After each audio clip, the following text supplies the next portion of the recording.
3 fundos imobiliários de recebíveis que vão observar na frente de todos os demais queda nos seus rendimentos em razão da deflação que se avizinha, e mais um fundo de tijolo que vai observar queda no seu rendimento em razão da deflação, como se fosse um fundo de recebíveis. Você quer saber quais são esses 4 fundos e quais são os motivos que vai levar essa queda dos rendimentos na frente de todos os demais, ou no caso do fundo de tijolo, uma queda no rendimento igual a um fundo de recebíveis?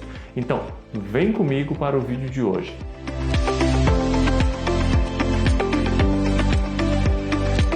Meu nome é Rodrigo Costa Medeiros, sou analista de valores imobiliários, sócio fundador do Desmistificando Research. E aqui no canal do YouTube você aprende tudo o que precisa saber para alcançar a sua independência financeira. Bem, pessoal, hoje nós estamos no dia 3 de julho de 2023, quando eu gravo esse vídeo para você, que será disponibilizado no dia 4 de julho.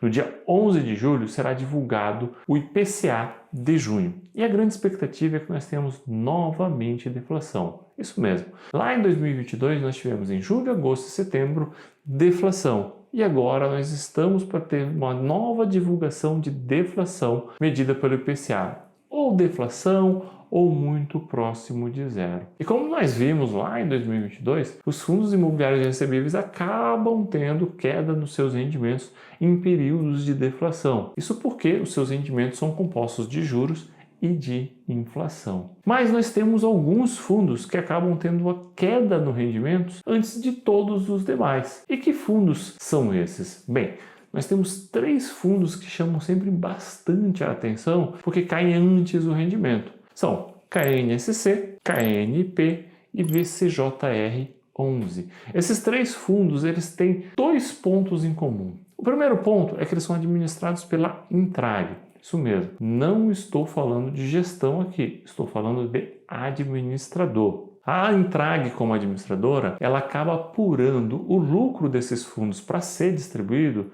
pelo que nós chamamos de regime competência. Nos fundos de recebíveis, nós temos 2 regimes para apuração do lucro para distribuição, regime competência e regime caixa. Se você não sabe o que é isso, não sabe distinguir, eu vou deixar o link aqui embaixo, aqui na descrição de um vídeo que eu fiz lá em 2022, quando nós tivemos o período de deflação, explicando tudo como que funciona o lucro pelo regime competência e o lucro pelo regime caixa, para você entender adequadamente isso. Isso é muito importante. E esses 3 fundos, eles também possuem em comum uma outra característica, em que a sua distribuição de rendimentos ela é feita com base na média da inflação dos 2 meses anteriores. Então, por exemplo, esses fundos divulgaram o rendimento agora em junho, finalzinho de junho. Qual que foi a base da inflação para o cálculo dos rendimentos deles? Foi a inflação de maio e a inflação de abril. E aí o que nós observamos nos rendimentos desses 3 fundos já agora no final de junho? Queda no rendimento.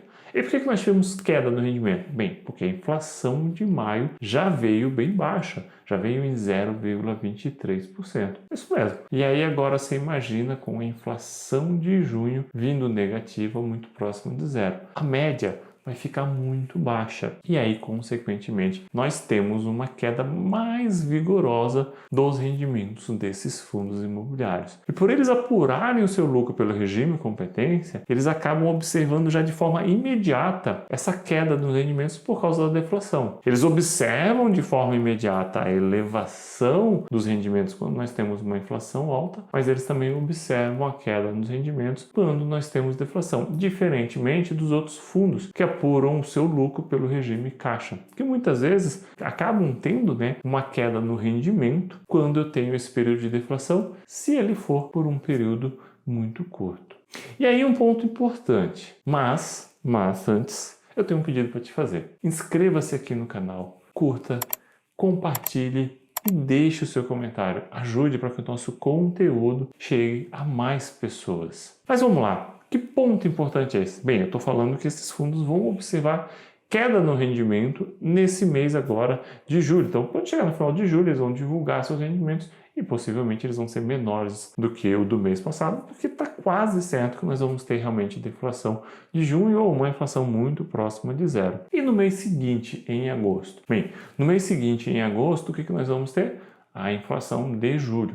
Ainda que a inflação de julho comece a subir novamente, ela vai pegar também a média da inflação de quê? De julho e de junho. Porque agora o rendimento que vai ser divulgado em julho, nós usamos a média de junho, que possivelmente vai ser negativa, e a de maio, que é muito baixa. E aí, no próximo rendimento divulgado em agosto, nós vamos usar a média de julho, e nós ainda não temos uma expectativa muito clara, mas segue sendo de muito baixa, e de junho, que é uma expectativa de negativa, ou seja, muito baixa. Então esses três fundos, eles vão observar queda no rendimento, tanto nesse mês agora, nessa distribuição desse mês de julho, quanto na distribuição de agosto. E aí a grande dúvida que vem dos investidores: Rodrigo, isso vai fazer com que a cotação caia? Bem, nós não temos uma bola de cristal, nós não temos como adivinhar o comportamento de investidores no futuro. Mas o meu acompanhamento de anos nesse mercado, e mais especificamente desses últimos meses, últimos semestres, tem me feito acreditar que há sim um potencial de pequenas quedas na cotação. O investidor está cada vez mais reativo aos rendimentos.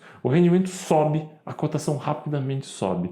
O rendimento cai, a cotação rapidamente cai. O investidor, ao invés de fazer o seu dever de casa, entender o que está acontecendo com o fundo imobiliário, entender quais são as expectativas de rendimento para o futuro, não. Ele acaba fazendo as oscilações da cotação com base nos rendimentos. Não é o seu caso, porque eu tenho certeza que você está estudando. Só por você estar assistindo esse vídeo, você já está se dedicando muito acima da média dos investidores. Então, se os investidores se comportarem como eles têm se comportado nos últimos meses, há sim um potencial de queda na cotação desses fundos. Mas aí tem um ponto muito importante. Nós podemos ter, de repente, uma ancoragem de valor com o período de deflação do ano passado, que foi um período muito mais vigoroso. Foram 3 meses de deflação. E o que seria uma ancoragem de valor? As pessoas acreditarem que a cotação tem que voltar para uma cotação muito próxima do que aconteceu no ano passado, quando nós tivemos deflação novamente. Só que o cenário hoje é muito diferente. Não esqueçam de um pequeno detalhe. Os juros futuros caíram bastante e continuam caindo. Isso faz com que o valor patrimonial de todos esses fundos subam bastante. Se por acaso nós tivermos essa ancoragem de valor, fazendo com que muitas dessas cotações voltem para próximo do que aconteceu no ano passado, nós possivelmente estaremos diante de uma grande oportunidade de mercado, porque o valor patrimonial desses fundos estarão maior do que estavam no ano passado, fazendo com que o gap valor de mercado e valor patrimonial seja bem maior. Então é importante nós ficarmos atentos não só a esses 3 fundos, mas aos demais. Só que os fundos que apuram o lucro pelo regime caixa, pode ser que a oscilação nos rendimentos seja muito pequena ou nem ocorra, caso a deflação fique restrita ao mês de junho. E aí nós vamos observar a queda de rendimento realmente nos fundos que apuram seu lucro pelo regime competência. E entre eles nós temos esses 3, Canip, KNSC e VCJR. Mas antes de nós encerrarmos esse vídeo, eu tenho uma promessa para vocês e eu preciso cumprir. Qual é o fundo imobiliário de tijolo que tem queda no rendimento em razão da deflação igual a um fundo de recebíveis? E esse fundo é Risate.